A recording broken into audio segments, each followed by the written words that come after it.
Since you can't tell if a defrost thermostat has failed simply by looking at it, you'll need to perform a continuity test. A continuity test will determine if a continuous electrical path is present in the thermostat. If the thermostat has continuity, it should be functioning properly. No continuity means the electrical path is broken and the thermostat has failed. If your appliance's thermostat has a closing temperature of 30 degrees Fahrenheit or above, you can easily test the part for continuity by using a multimeter. There are a variety of meters to choose from.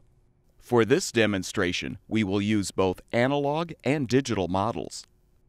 When using an analog model, first rotate the range selection dial to the lowest setting for ohms of resistance.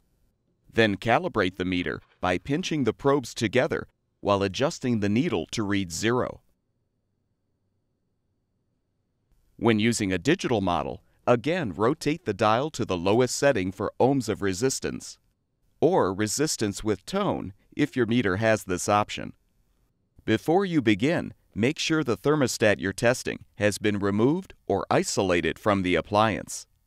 Since the thermostat is activated by a change in temperature, place it in a glass of ice water for 1 or 2 minutes. Now, use a probe to touch one of the thermostat's terminals, and the second probe to touch the other terminal. If the meter reading shows 0 ohms of resistance, the thermostat has continuity.